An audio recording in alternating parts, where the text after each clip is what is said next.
Hello मेरे प्यारे बच्चों, स्वागत है एक बार फिर से आपका अपने प्यारे से channel physics by S K Vashishtha में, है ना बच्चों। आज हम लोग क्लास 12 की जो टॉपिक हम लोग पढ़ रहे थे इलेक्ट्रोस्टैटिक्स, उसका लेक्चर नंबर 7 स्टार्ट करने वाले हैं, है ना। तो बेटा याद होगा पिछले क्लास में हमने पढ़ा था इलेक्ट्रिक डाइपोल की वजह से इलेक्ट्रिक फील्ड निकालने के बारे में, है ना। जिसमें हमने पढ़ा था कि डाइपोल की वजह से अलग अलग पोजीशंस पे इलेक्ट्रिक फील्ड की मैग्नीट्यूड और डायरेक्शन कैसी होती है ना। और हमने निकाला भी था अलग अलग पोजीशंस पे, कौन कौन से पोजीशंस होंगे आपको याद होगा, है ना। जिसमें हमने पढ़ा था कौन सा सबसे पहला पोजीशन पढ़ा था बेटा हमने एक्सियल पोजीशन, है ना। मींस एक्सियल लाइन पे अगर किसी भी पॉइंट पे इलेक्ट्रिक फील्ड निकाली जाए डाइपोल की वजह से तो उसकी वैल्यू क्या होती है, जिसको हमने एंड ऑन पोजीशन का नाम भी दिया था। फिर हमने पढ़ा था broad side on position, means dipole की परपेंडिकुलर बाइसेक्टर पे अगर किसी पॉइंट पे हम लोग फील्ड निकालते हैं तो उस फील्ड की वैल्यू क्या होती है। और एक और हमने जनरल पोजीशन पढ़ा था जिसमें डाइपोल की विसिनिटी में किसी भी रैंडमली किसी पॉइंट पे अगर फील्ड निकाली जाए तो फील्ड की वैल्यू क्या होती है, ये हमने पढ़ा था। अब हम लोग और आगे बढ़ते हैं, ठीक है ना। मीन्स गाड़ी को थोड़ा सा और आगे बढ़ाते हैं और बढ़ाते हुए हम लोग किस स्टेशन पे पहुंचते हैं, कौन से स्टॉप पे पहुंचते हैं। सर स्टेशन का नाम क्या है सर, तो स्टेशन का नाम कुछ इस प्रकार है, dipole in a uniform electric field. Sir इतना बड़ा सा नाम, कोई बात नहीं, पहले ये जानो कि हम लोग करने क्या वाले हैं, इस स्टेशन पे रुक के हम लोग क्या करेंगे। तो सर इस स्टेशन पे रुक के हम लोग डाइपोल को किसी फील्ड में रख देंगे, हम लोग डाइपोल को किसी इलेक्ट्रिक फील्ड में प्लेस कर देंगे और फिर ये देखेंगे, ये ऑब्जर्व करेंगे कि what happens to the electric dipole, dipole का क्या होता है। तो हम लोग कैसे फील्ड में रखेंगे, तो सबसे पहले जान लीजिए कि हम लोग उस डाइपोल को किसी एक्सटर्नल इलेक्ट्रिक फील्ड में रखेंगे। एक्सटर्नल इलेक्ट्रिक फील्ड का मतलब उस डाइपोल की इलेक्ट्रिक फील्ड नहीं, क्योंकि आपको पता है हमने पढ़ा था, क्या पढ़ा था कि सोर्स चार्ज का इलेक्ट्रिक फील्ड बेसिकली या किसी भी चार्ज का इलेक्ट्रिक फील्ड खुद उस चार्ज को इफेक्ट नहीं कर सकता। तो सर उस डाइपोल की इलेक्ट्रिक फील्ड कुछ डाइपोल पे कोई प्रभाव नहीं डालेगी। मतलब अगर डाइपोल का कैसा बिहेवियर होता है किसी भी इलेक्ट्रिक फील्ड में, ये हमने अगर ऑब्जर्व करना है तो हम किसी प्री एग्जिस्टिंग एक्सटर्नल फील्ड में उसको प्लेस करेंगे। ओके, तो हमने एक एक्सटर्नल यूनिफॉर्म इलेक्ट्रिक फील्ड में डाइपोल को प्लेस कर दिया, कुछ इस प्रकार प्लेस करा कि डाइपोल जो था वो डाइपोल इलेक्ट्रिक फील्ड के साथ कितना एंगल बना रहा है सर, तो थीटा एंगल बना रहा है सर। कितना एंगल बना रहा है सर, तो थीटा एंगल बना रहा है। चलिए सबसे पहले ये समझते हैं कि सर डाइपोल को प्लेस करने के बाद होगा क्या, तब हम लोग बाकी की मैथमेटिक्स करेंगे, ठीक है ना। तब हम लोग जानेंगे कि सर डाइपोल पे जो इफेक्ट हो रहा है क्या सर उसका मैथमेटिकल फॉर्मुलेशन भी हो सकता है क्या। ध्यान से सुनिए, सर डाइपोल पे जो इफेक्ट जनरेट हो रहा है क्या उसका मैथमेटिकल फॉर्मुलेशन भी हो सकता है क्या। हाँ सर बिल्कुल हो सकता है। तो सबसे पहले बेटा ये सोचते हैं कि what will happen to the dipole, dipole के साथ होगा क्या। तो चलिए सोचते हैं, चलिए दिमाग लगाते हैं, चलिए दिमाग लगाते हैं, क्या लगाते हैं। मान लिया ये डाइपोल, मान लिया ये डाइपोल, ये सर डाइपोल मतलब डाई मतलब दो, पोल मतलब टर्मिनस, डाई मतलब दो, पोल मतलब टर्मिनस। तो एक ऐसा कॉम्बिनेशन जिसके दोनों टर्मिनस पे इक्वल और अपोजिट नेचर के चार्जेस प्लेस किए जाएं, सेपरेशन काफी छोटा होना चाहिए। आप हर चीज पढ़ चुके हो, नहीं याद है तो पहले वो देखिए तब इधर आना। ओके, याद आपके भले के लिए बोल रहा हूं, पहले वो लेक्चर्स देख लो तब इधर आना। चलिए अब आते हैं मुद्दे की बात पे। सर जब डाइपोल को प्लेस करते हैं आपको पता होना चाहिए कि एक टर्मिनल पे नेगेटिव दूसरे पे पॉजिटिव चार्ज होता है, ठीक है ना। अगर डाइपोल को आप इस इलेक्ट्रिक फील्ड में प्लेस कर रहे हो, ठीक है ना, इलेक्ट्रिक फील्ड की डायरेक्शन मैंने दिखा रखी है कि सर उधर को है। ध्यान दीजिए, डाइपोल को प्लेस किया जिस इलेक्ट्रिक फील्ड में उसकी डायरेक्शन कुछ इधर को है। सोचिए अब अगर इस पे पॉजिटिव चार्ज, देखो कुछ ऐसे प्लेस करा, ध्यान देना, इस पे पॉजिटिव चार्ज, इस पे नेगेटिव चार्ज। आप अच्छे से जानते हैं कि पॉजिटिव चार्ज किधर मूव करता है, तो sir along the field. Positive charge किधर को फोर्स फील करता है, sir along the field, field के अलोंग। नेगेटिव चार्ज किधर फोर्स फील करता है, sir opposite to the field, sir opposite to the field. आपको क्या लगता है, आपको क्या लगता है, सर जो मुझे लग रहा है वही आपको लग रहा है क्या? मुझे तो लग रहा है कि सर नेगेटिव चार्ज इधर फोर्स फील करेगा और पॉजिटिव चार्ज इधर फोर्स फील करेगा। क्या आप भी यही सोच रहे थे क्या आप भी यही सोच रहे थे क्या? हाँ सर, मैं भी यही सोच रहा।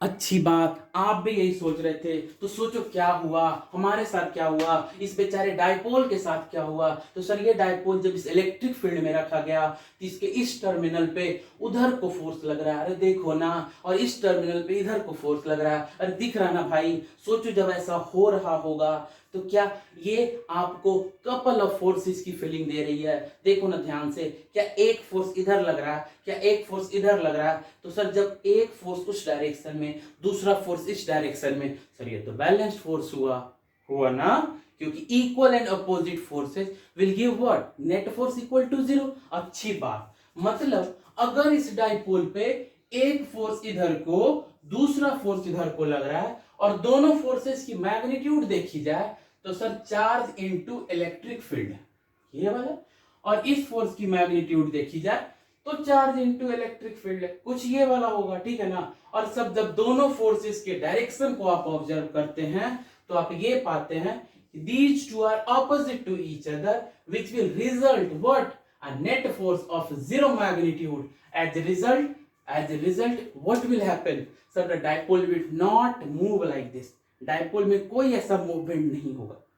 अच्छी, अब तो जानते हैं ना कि बैलेंस फोर्स अगर काम कर रहा होता है तो किसी भी बॉडी पे जो एक्सेलरेशन होता है वो क्या होता है, बैलेंस फोर्स काम कर रहा है तो नेट फोर्स 0, तो नेट एक्सेलरेशन भी क्या होगा साहब, 0। नेट एक्सेलरेशन 0 तो बॉडी की जैसी पोजीशन है वैसे ही रहेगी, बॉडी में कोई मूवमेंट देखने को नहीं मिलेगा। यानी डाइपोल में कोई मूवमेंट नहीं होगी। डाइपोल में क्या मूवमेंट नहीं होगी तो क्या कुछ और देखने को मिलेगा सर? हाँ सर, अभी तो मैंने नाम लिया ना कि ये कपल ऑफ फोर्सेज हैं। तो जब भी कोई कपल फोर्स काम करे, कपल का मतलब क्या, इक्वल एंड अपोजिट फोर्स कुछ इस तरीके से काम करे तो वो एक इफेक्ट जनरेट करता है। वहां पे फोर्स का एक नया इफेक्ट आपको देखने को मिलता है, that is the rotating effect of the force, that is the turning effect of the turning effect. Okay, सोचो ना, एक इधर लगाओ तो क्या ये रोटेटिंग इफेक्ट जनरेट कर रहा है क्या? कर रहा है क्या this will compel the dipole to rotate. क्या ये डाइपोल को रोटेट करवा सकता है क्या ये डाइपोल को रोटेट करवा सकता है क्या? हाँ सर, बिल्कुल बात, सच्ची बात, पक्की बात। और अगर ये डाइपोल को रोटेट करवाएगा तो हमने कहा कि डाइपोल जो है सो ये टॉर्क एक्सपीरियंस करेगा। क्या करेगा? टॉर्क एक्सपीरियंस करेगा, है ना सर।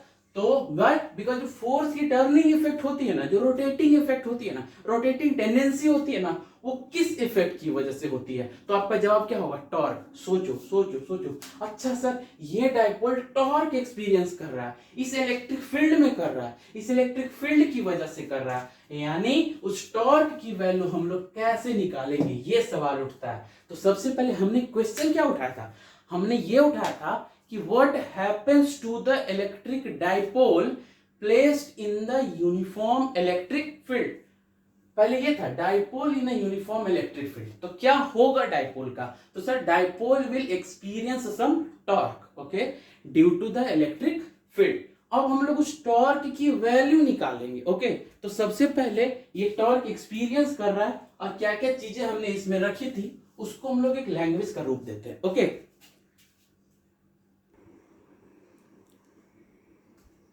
यस सर, तो हमने जो बोला आपको उसको मैंने लैंग्वेज का रूप दिया, है ना। मीन्स जो चीजें हमने बोली आपको कि सर एक डाइपोल लिया, उसको इलेक्ट्रिक फील्ड में प्लेस करा, डाइपोल की कुछ कैरेक्टरिस्टिक इस प्रकार थी कि जो डाइपोल के टर्मिनल्स पे चार्जेस थे उनकी वैल्यू क्यू ही तो है, एगो पॉजिटिव एगो निगेटिव ही तो जरूरी है ना कि होगा, ऑब्वियस सी बात है। तो सर डाइपोल का चार्ज कितना है? तो सर क्यू, और लेंथ कितना है? तो सर जी 2l। इसको प्लेस कैसे करा? तो सर इस डाइपोल का देखिए ना, डाइपोल मोमेंट वेक्टर किधर होगा? Negative to positive. तो ये जो डाइपोल मोमेंट वेक्टर था ये इलेक्ट्रिक फील्ड वेक्टर के साथ थीटा एंगल पे इंक्लाइंड है या थीटा एंगल बना रहा है। तो हमने क्या लिया? लेट अस कंसीडर, हमने मान लिया एक इलेक्ट्रिक डाइपोल जिसका चार्ज Q और लेंथ 2l था, जिसको हमने एक यूनिफॉर्म इलेक्ट्रिक फील्ड E में प्लेस करा इस प्रकार कि वेक्टर P जो था dipole moment vector makes angle theta with the direction of electric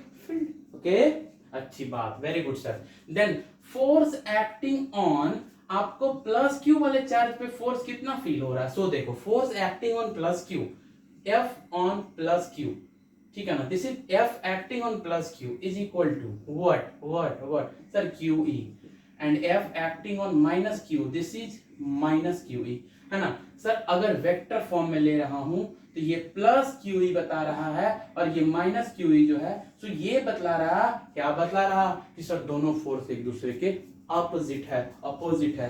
what happens to the net force sir? What happens to the net force? What happens to the net force sir? जी zero. What happens to the net force? Zero.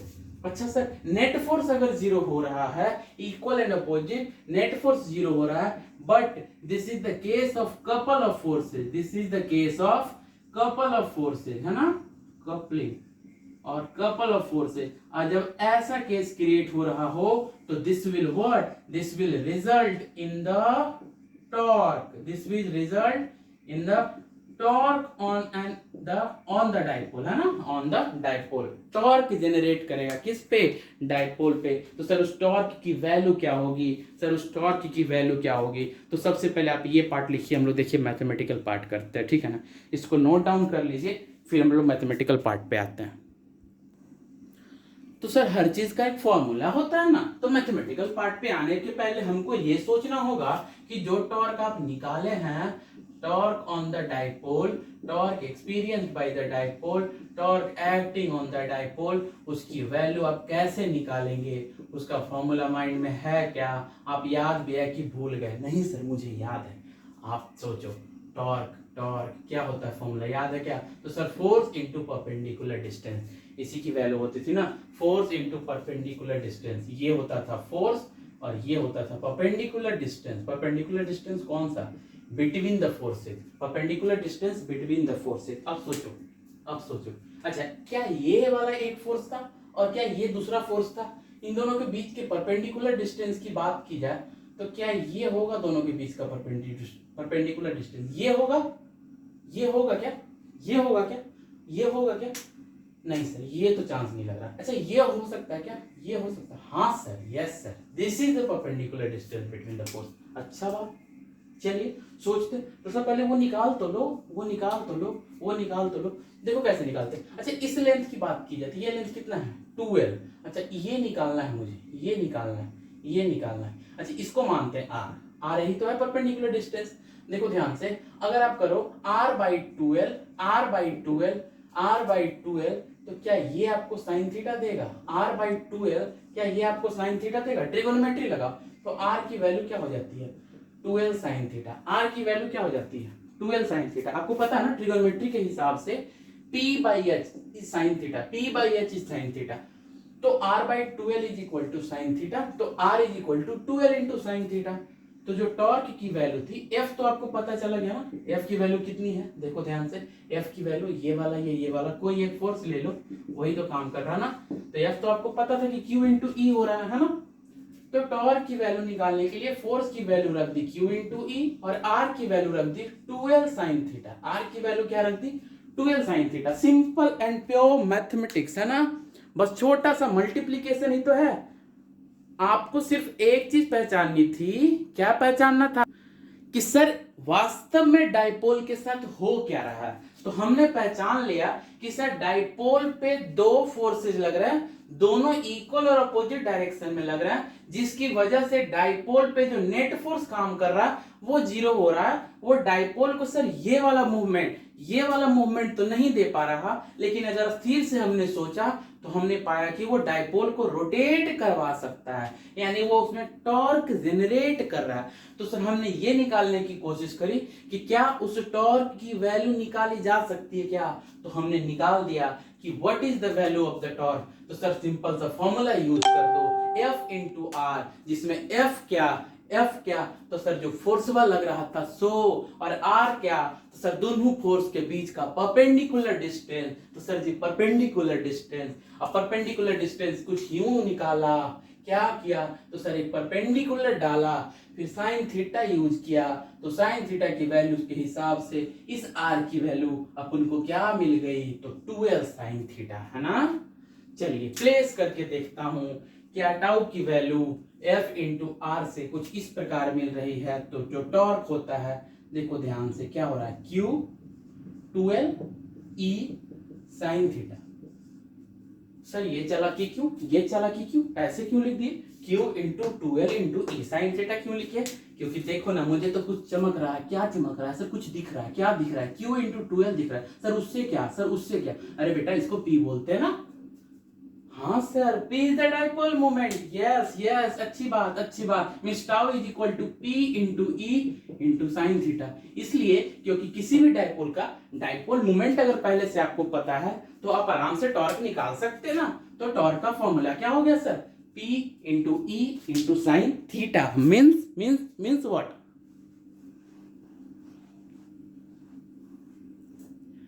Means ये sir कि अगर P dipole moment वाला कोई electric dipole ई electric field में theta angle के साथ place किया जाए तो कुछ यूं, कुछ ये टॉर्क वो एक्सपीरियंस करेगा, है ना।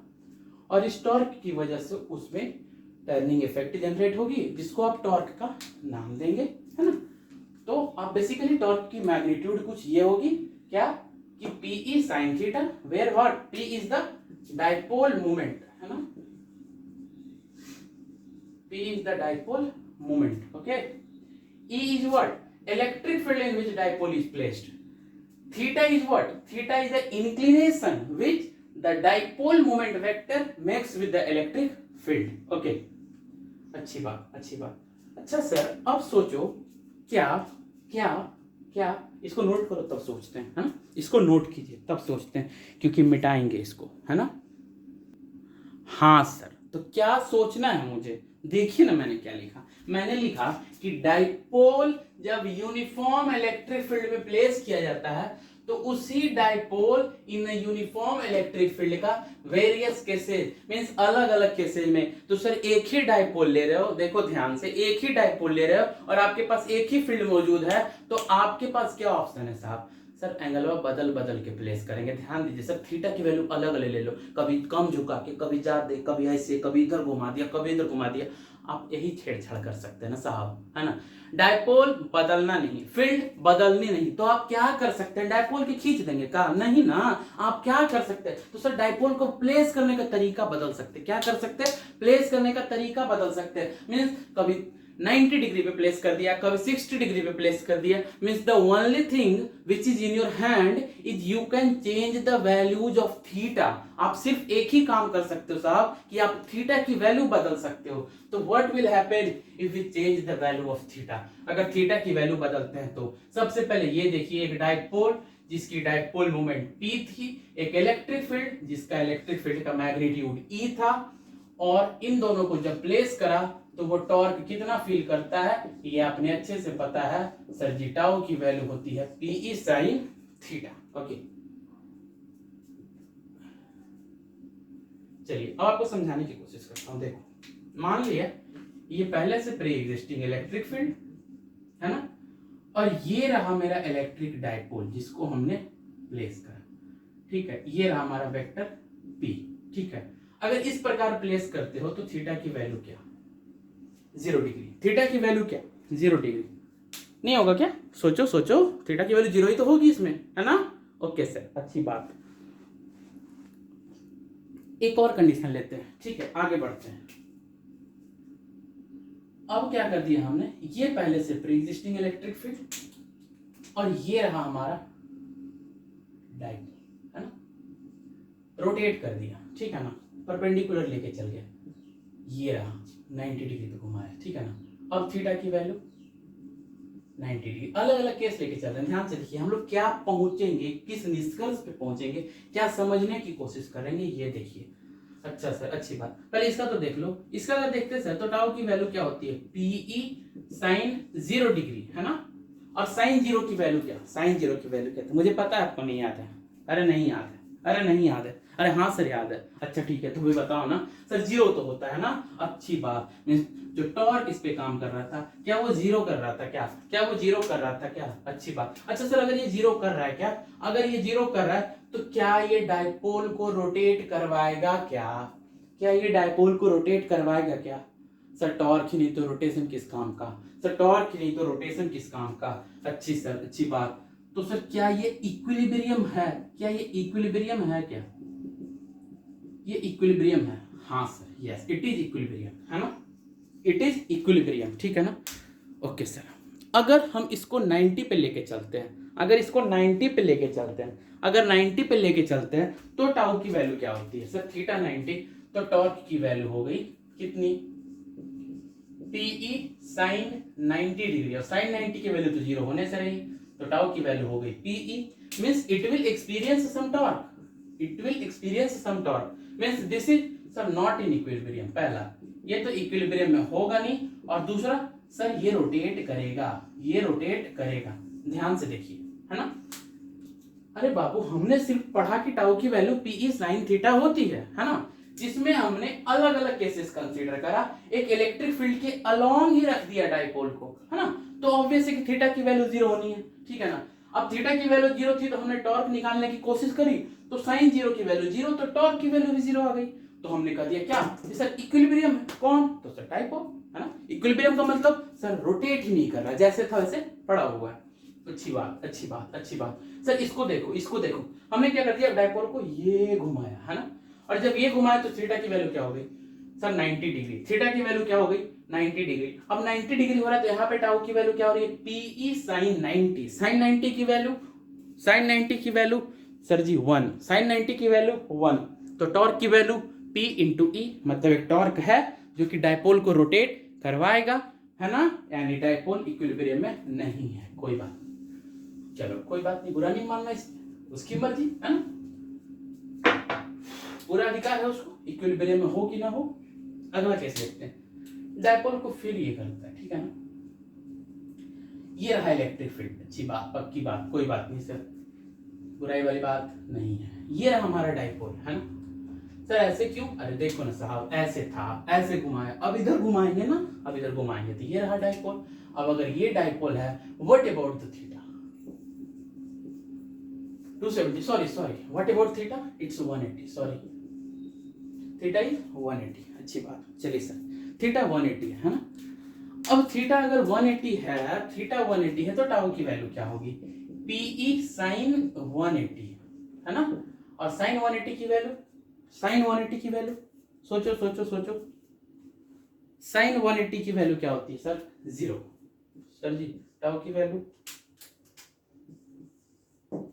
जीरो, हाँ सर यहाँ पे टॉर्क जीरो, क्या यही केस हो रहा है क्या, क्या यही केस हो रहा है क्या, मतलब इसमें भी नहीं घूमेगा, नहीं घूमेगा, मतलब इसमें भी इक्विलिब्रियम होगा, हाँ सर होगा, इसमें भी इक्विलिब्रियम होगा, क्या इन दोनों इक्विलिब्रियम में कोई अंतर है क्या, सोचो, क्या इन दोनों इक्विलिब्रियम में कोई अंतर है क्या, क्या इन दोनों इक्विलिब्रियम में कोई डिफरेंस है क्या, हाँ सर कुछ डिफरेंस तो होना चाहिए, कुछ डिफरेंस तो होना चाहिए, आपको क्या लग रहा है, आप तो बोलेंगे कि सर एक में डाइपोल इधर था, दूसरे में इधर है, ये नहीं, मैं पूछना चाह रहा हूं क्या सर इस इक्विलिब्रियम और इस इक्विलिब्रियम में कोई डिफरेंस है क्या, आप क्या बोलोगे, हाँ सर इसमें ई कैपिटल था, इसमें, अरे भाई वो नहीं, दोनों इक्विलिब्रियम वाली पोजीशंस में कोई डिफरेंस है क्या, दोनों स्टेट में कोई डिफरेंस है क्या, दोनों फेज में कोई डिफरेंस है क्या, सोचो, चलिए अब देखते हैं, पता लगाते हैं, सोचो जब ये डाइपोल ऐसे इक्विलिब्रियम में था, देखिए ध्यान से, डाइपोल मोमेंट अगर इधर है,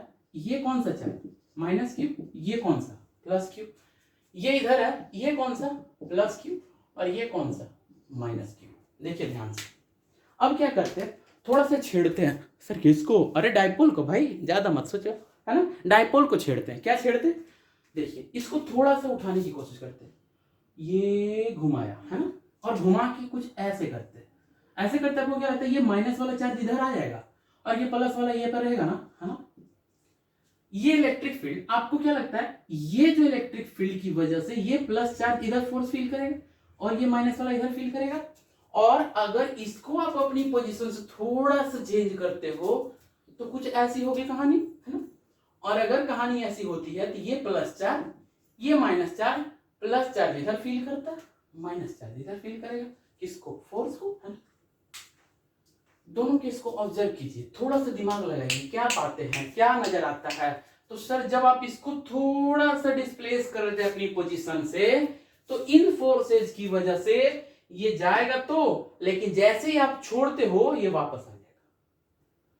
सोचो ना, ये लगाया लेकिन फोर्सेज की वजह से ये वापस आ जाएगा। लेकिन अगर इस केस की बात की जाए तो इसको थोड़ा सा अपने पोजीशन से हटाने के बाद इन फोर्सेज की वजह से it will continue to retain that position, ये उसी पोजीशन को फिर से होल्ड किए रहेगा, आप कह सकते हो, या फिर ये वापस उधर नहीं आएगा, आप सीधा ये समझते। तो एक वैसा इक्विलिब्रियम, ध्यान से सोचिए, एक वैसा इक्विलिब्रियम जिसको थोड़ा सा छेड़छाड़ करने के बाद वो वापस वहीं आ जाए, और एक वैसा इक्विलिब्रियम जिसको थोड़ा सा छेड़छाड़ कर दो तो वापस वहां ना आए। तो उन दोनों में क्या अंतर होता है? तो सर अंतर यही होता है कि एक इक्विलिब्रियम जो वापस आ जाए वो अपनी जगह टिका हुआ है, वो स्ट्रांग है, वो स्टेबल है कि मैं इक्विलिब्रियम में हूं और रहूंगा। लेकिन ये कहता है इक्विलिब्रियम कि अगर मुझे आपने डिस्टर्ब कर दिया तो भैया मैं तो गया काम से, means I am not going to retain my initial state. And कोई इक्विलिब्रियम अगर ऐसा हो तो वो तो साहब अनस्टेबल नहीं है ना, वो अनस्टेबल नहीं है। जैसे मान लिया ये देखो, है ना, देखो ध्यान से, ये रहा है इसका मेन पोजीशन, ठीक है। ये करते हैं फिर से वापस अपने इनिशियल स्टेट पे आ जाना। इक्विलिब्रियम का मतलब क्या? इक्विलिब्रियम का मतलब कि जब पहले यहाँ देखिए ना, ये पहले से यहाँ पे ऑलरेडी स्थिर था, इसको डिस्टर्ब किया, ये वापस वहीं आ गया, ठीक है ना। जिसको आप इक्विलिब्रियम मान रहे हो, अगर उसी जगह पे वो वापस आ जाता है मतलब वो उसी इक्विलिब्रियम को मेंटेन किए हुए है, तो आप कह सकते हो कि सर वो स्टेबल इक्विलिब्रियम है। लेकिन उस इक्विलिब्रियम से थोड़ा सा डिफॉर्म होने के बाद वापस वहां नहीं आता, मतलब वो अनस्टेबल इक्विलिब्रियम, आप सीधे बोल सकते हो। तो जब थीटा 0 डिग्री थी और थीटा 180 था, दोनों केसेस में जो डाइपोल थे वो इक्विलिब्रियम में थे। But what is the main difference? तो sir the first case the dipole was in stable equilibrium when theta was 0 degree and the dipole was along the electric field, and in the case when theta was 180 degree, that is dipole was opposite to the electric field, dipole moment was opposite to the electric field, the dipole was in unstable equilibrium. Okay, अच्छी बात। Okay sir, अब मुझे समझ में आ रहा है ना, क्या समझ में आ रहा है कि सर डाइपोल को जब आप इलेक्ट्रिक फील्ड में प्लेस करेंगे तो उनका बिहेवियर कैसा होगा, है ना। सर अगर थीटा की वैल्यू और बदलते हैं, सोचना 270 पे क्या होगा और 360 पे क्या होगा, ये आपके लिए मैं होमवर्क में दे रहा हूं, ठीक है ना। आप उसको खुद से करने की कोशिश कीजिए, आप खुद से पता कीजिए और मुझे कमेंट सेक्शन में बताइए कि हाँ सर अगर 270 डिग्री अगर थीटा की वैल्यू होती है तो टॉर्क का क्या होता है, और क्या डाइपोल इक्विलिब्रियम में होता है या नहीं। 360 के केस में क्या होता है टॉर्क का, और डाइपोल इक्विलिब्रियम में होता है कि नहीं। ये चीजें आप मुझे बताएंगे होमवर्क में, ठीक है ना। उसके बाद हम लोग कहानी को और आगे बढ़ेंगे और लेक्चर नंबर 8 में प्रोसीड करेंगे।